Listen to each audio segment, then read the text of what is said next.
सामाजिक विज्ञान का क्लास 7 का लेसन नंबर 19, जिसका नाम है हमारे राष्ट्रीय प्रतीक एवं चिन्ह। आज हम जानेंगे अपने राष्ट्रीय प्रतीक और चिन्हों के बारे में।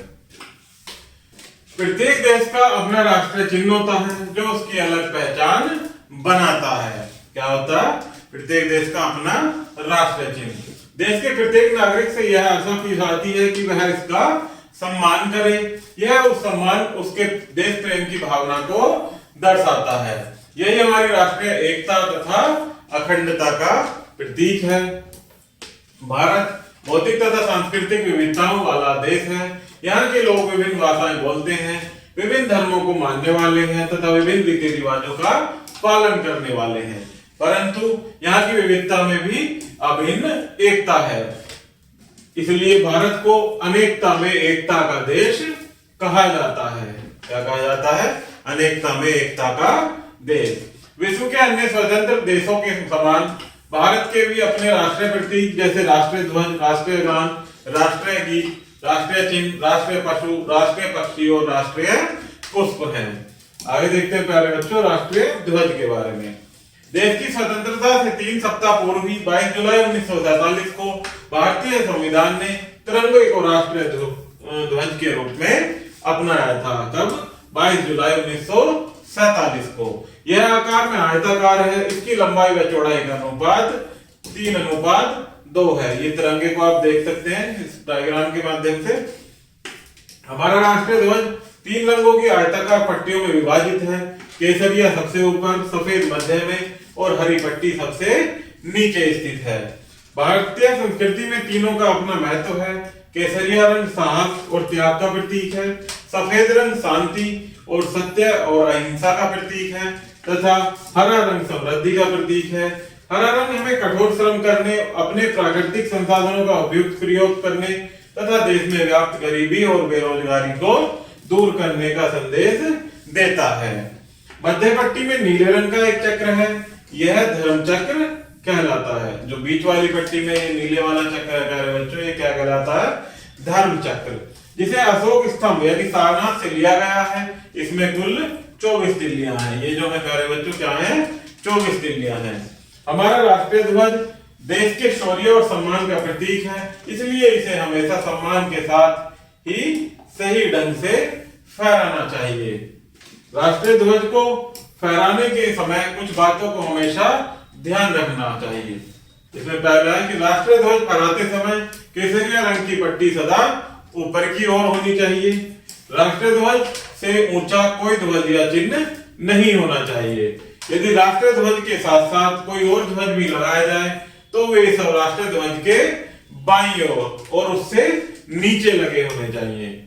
यदि जुलूस में राष्ट्रीय ध्वज को लेकर जाना है तो इसे बीच में या सबसे आगे वाली पंक्ति के दाहिने कंधे की ओर लेकर जाना चाहिए। राष्ट्रीय ध्वज सूर्योदय से सूर्यास्त तक फहराना चाहिए। सूर्य डूबने के बाद राष्ट्रीय ध्वज को उतार लेना चाहिए। नेक्स्ट पॉइंट है राष्ट्रीय ध्वज को फाड़ना या मिट्टी में गंदा नहीं करना चाहिए। आगे देखते हैं प्यारे बच्चों राष्ट्रीय गान। राष्ट्रीय ध्वजारोहण के तुरंत बाद राष्ट्रीय गान गाया जाता है। यह एक महान कवि, भारतीय कवि डॉक्टर रविंद्रनाथ टैगोर द्वारा लिखा गया है। यह भारत जैसे महान देश के विभिन्न प्रदेशों, नदियों और पहाड़ों की विशालता का व्याख्यान करता है। यह गान हमारी मातृभूमि की प्रशंसा में रचा गया है। कौन सा गान? राष्ट्रीय गान। तो हमारा राष्ट्रीय गान इस प्रकार है प्यारे बच्चों, जो कि इसमें पंक्तिवार दिया गया है।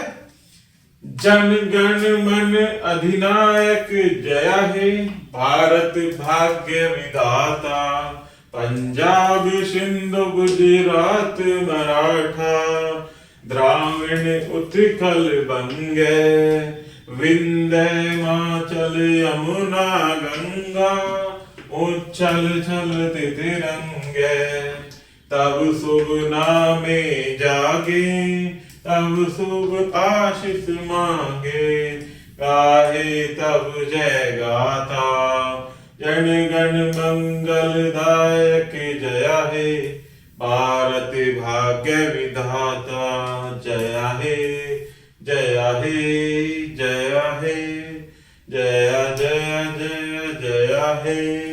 तो ये क्या है बच्चों? बच्चों हमारा राष्ट्रीय गान। अब आगे देखते हैं प्यारे बच्चों, राष्ट्रीय गान गाते समय हमें कुछ नियमों का पालन करना चाहिए। कौन कौन से नियमों का देखते हैं वन बाय वन। जिसमें पहला है, जब राष्ट्रीय गान गाया जाता है तो इसकी धुन बजाई जाती है। हमें सावधान मुद्रा में खड़े होना चाहिए तथा बात नहीं करनी चाहिए। हमें इसे पूरे उत्साह तथा जोश के साथ गाना चाहिए। हमें इसी सही उच्चारण के साथ गाना चाहिए। इसे एक निश्चित समयावधि 52 सेकंड में गाना चाहिए। हमें राष्ट्रीय गान को कंठस्थ करके मन में गाना चाहिए तथा इसके प्रत्येक शब्द का अर्थ समझना चाहिए। आगे देखते हैं प्यारे बच्चों, हमारा राष्ट्रीय गीत। हमारा राष्ट्रीय गीत बंकिम चंद्र चटर्जी द्वारा लिखा गया है और स्वतंत्रता संग्राम के समय इसे गाया गया था। इस गीत ने हमारे स्वतंत्रता सेनानियों का उत्साहवर्धन किया था। यह गीत उनकी पुस्तक आनंद मठ से लिया गया था। सर्वप्रथम यह गीत सन 1986 में कलकत्ता में भारतीय राष्ट्रीय कांग्रेस के अधिवेशन में गाया गया था। कब? 1896 में कलकत्ता में। इसे सभी महत्वपूर्ण राष्ट्रीय अवसरों पर गाया जाता है। जो कि यह वंदे मातरम इस प्रकार है हमारा राष्ट्रीय गीत। वंदे मातरम सुजलाम सुफलाम मलयाज शीतलम सस्य श्यामला मातरम। वंदे मातरम शुभ्र ज्योत्साना पुलकित यामिनी पुल्य कुसुमित द्रोमदली शोभिनी सुहासिनी सुमधुरी भाषिणी सुखदम वरदम मातरम वंदे मातरम। ये क्या है हमारा राष्ट्रीय गीत। आगे देखते हैं प्यारे बच्चों, हमारे राष्ट्रीय चिन्ह। राष्ट्रीय चिन्ह सरकारी मोहर के रूप में प्रयोग किया जाता है। यह सरकारी कागजी नोटों, टिकटों, सिक्कों तथा सभी सरकारी कागजों पर अंकित होता है। यह अशोक की सिंह राजधानी सारनाथ के स्तंभ से लिया गया है। हमारे राष्ट्रीय चिन्ह को दो भाग हैं, शीर्ष और आधार। शीर्ष पर 3 सिर पट्टीनुमा, आधार पर पीठ से पीठ जोड़े खड़े हुए हैं, जबकि चौथा सिर पीछे की तरफ छिपा हुआ है। आधार में बाईं ओर एक घोड़ा तथा दाईं ओर एक बैल है। इन दोनों के बीच चक्र है जिसमें 24 तिल्लियां हैं। शीर्ष के नीचे देवनागरी लिपि में सत्यमेव जयते लिखा हुआ है। इसका अर्थ है कि सत्य की ही विजय होती है। ये शब्द मुंडक उपनिषद से लिए गए हैं। ये आप राष्ट्रीय प्रतीक के रूप में देख सकते हैं प्यारे बच्चों।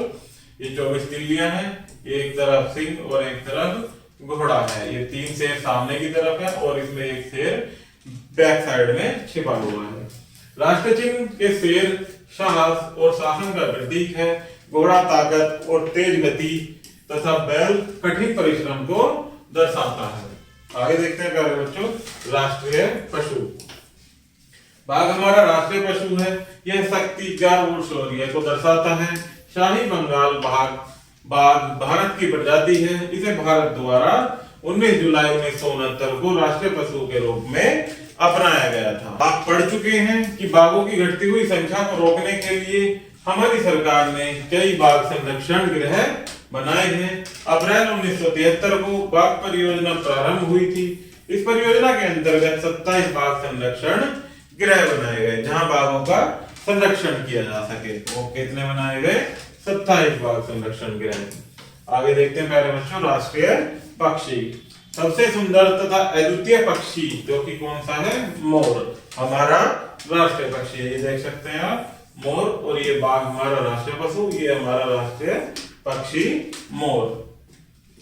इसके पंख बहुत सुंदर होते हैं। वर्षा ऋतु में इसका नृत्य भी बहुत ही आकर्षक होता है। आगे देखते हैं प्यारे बच्चों, राष्ट्रीय पुष्प। कमल हमारा राष्ट्रीय पुष्प है। यह बहुत सुंदर फूल है जो पानी में जैसे झील तथा तालाब इत्यादि में उगता है। यह एक पवित्र फूल है और भारतीय पुराणों में इसका बहुत ही महत्व है। इस तथ्य को दर्शाता है कि व्यक्ति बुराइयों से ऊपर उठता है, अर्थात बुराइयों पर विजय प्राप्त कर सकता है। हमारे सभी राष्ट्रीय चिन्ह हमारे देश का गौरव है। ये हमारे देश की समृद्ध सांस्कृतिक धरोहर को दर्शाते हैं। हमें साहस, सत्य, शांति और अहिंसा के पथ पर अग्रसर होने के लिए प्रेरित करते हैं। भारत के नागरिक होने के कारण हमारा यह कर्तव्य है कि हम अपने राष्ट्रीय चिन्हों का सम्मान करें। तो आगे प्यारे बच्चों, इसमें कुछ मुख्य बिंदु दिए गए हैं जिनको हम 1 बाय 1 पढ़ेंगे। इसमें पहला है कि हमारे राष्ट्रीय चिन्ह देश के नागरिकों में एकता तथा देशभक्ति की भावना का संचार करते हैं। हमारा राष्ट्रीय गान जन गण मन है, जो डॉक्टर रविंद्रनाथ टैगोर द्वारा रचा गया था। नेक्स्ट पॉइंट है, हमारा राष्ट्रीय गीत वंदे मातरम है, जो बंकिम चंद्र चटर्जी द्वारा लिखा गया था। हमारा राष्ट्रीय पक्षी बाघ, राष्ट्रीय पक्षी मोर और राष्ट्रीय पुष्प कमल है। तो प्यारे बच्चों, इस प्रकार से हमारा ये लेसन यही समाप्त होता है। आशा करता हूं कि आपको यह वीडियो जरूर पसंद आई होगी। यदि वीडियो में किसी प्रकार का कोई आपको समस्या है तो कृपया कमेंट बॉक्स में कमेंट जरूर कीजिएगा। धन्यवाद।